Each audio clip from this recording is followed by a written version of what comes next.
मथुरा और गोकुल के बीच में बसा हुआ ये रमन रेती आश्रम, इसी पवित्र मिट्टी में भगवान श्री कृष्ण जी बचपन में खेला करते थे और मिट्टी में खेलने के बाद भगवान श्री कृष्ण जी यहाँ पर बने हुए इस सरोवर में स्नान किया करते थे और वो इस जगह पर गौ चराने के लिए भी आया करते थे।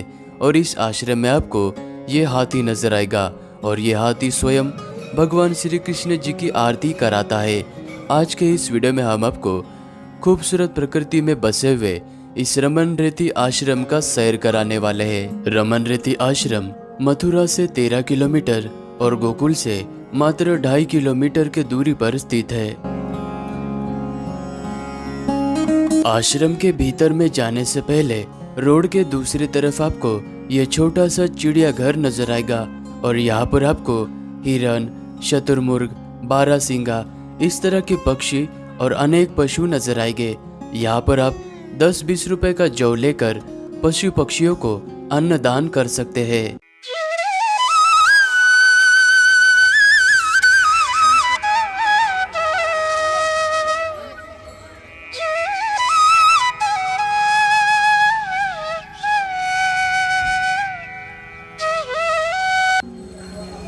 ये रमन रेती आश्रम का प्रवेश द्वार है और प्रवेश द्वार के पास में यहाँ पर जूता घर बना हुआ है। यहाँ पर आप अपना जूता चप्पल रख सकते हैं क्योंकि आश्रम के अंदर जूता चप्पल पहनकर जाना वर्जित है।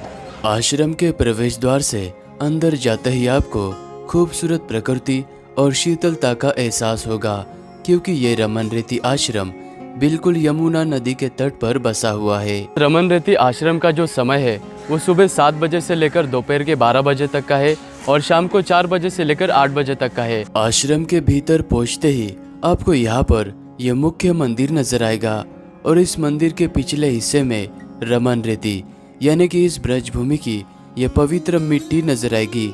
माना जाता है कि बचपन में भगवान श्री कृष्ण जी इसी मिट्टी में खेला करते थे।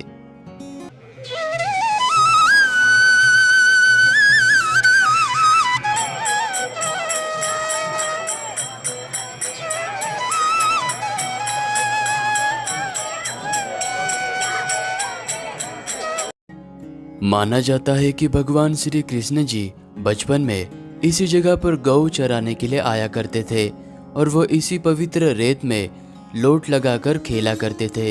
यह जगह भगवान श्री कृष्ण जी की क्रीड़ा स्थल हुआ करती थी। यहाँ के कण कण के वातावरण में आपको भगवान श्री कृष्ण जी का एहसास होगा क्योंकि यहाँ की यह रज भगवान श्री कृष्ण जी के चरण को छू चुकी है और इस जगह पर बहुत ही दूर दूर से भक्तगण आते हैं। यहाँ पर छोटे से लेकर बड़े तक हर कोई भगवान श्री कृष्ण जी का स्मरण करते हुए इस रेत में लोटन लगाता है और छोटे बच्चों की तरह सभी यहाँ पर रेत में खेलते भी हैं।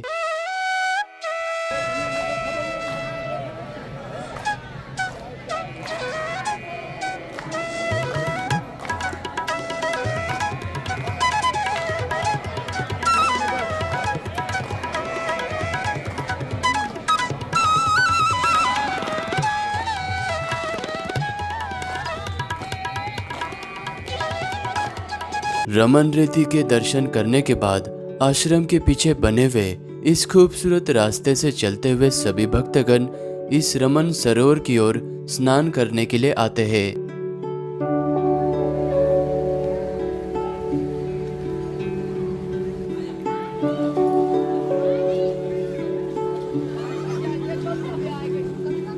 प्रकृति के शांत वातावरण में बसा हुआ यह सरोवर बहुत ही प्राचीन है। भगवान श्री कृष्ण जी रेत में खेलने के बाद अपने सखाओं के संग इसी जगह पर स्नान किया करते थे। आज भी भक्तगण भगवान श्री कृष्ण जी को याद करते हुए इस सरोवर में स्नान करने के लिए आते हैं।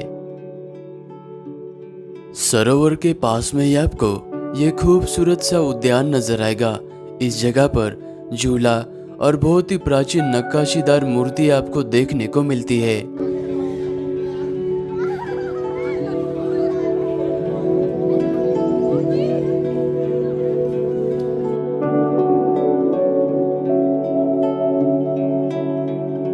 सरोवर में स्नान करने के बाद अभी हम रमन रेती आश्रम में स्थित मुख्य मंदिर के अंदर आ चुके हैं। मंदिर के गर्भगृह में रमन विहारी लाल जी विराजमान है, जो कि आने वाले भक्तों को आशीर्वाद देते हैं।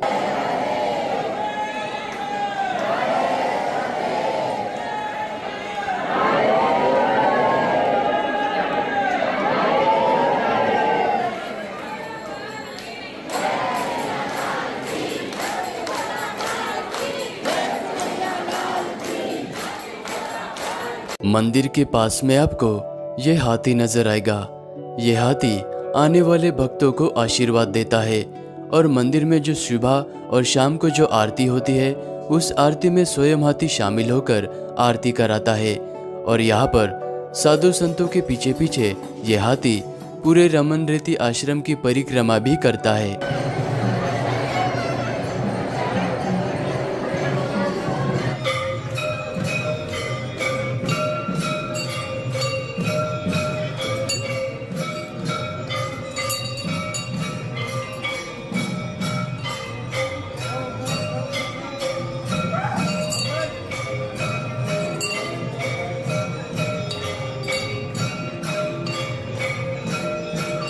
मंदिर के पास में आपको यहाँ पर ये प्राकृतिक रूप से बनी हुई झोपड़ियाँ नजर आएगी।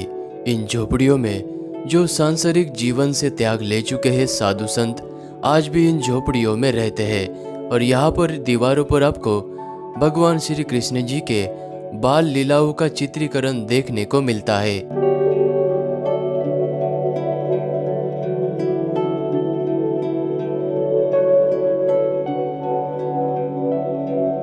और इस आश्रम में दोपहर के 12 बजते ही यहाँ पर आने वाले भक्तों के लिए प्रसाद वितरित किया जाता है। अगर आप यहाँ पर आते हो तो यहाँ का प्रसाद जरूर लेना।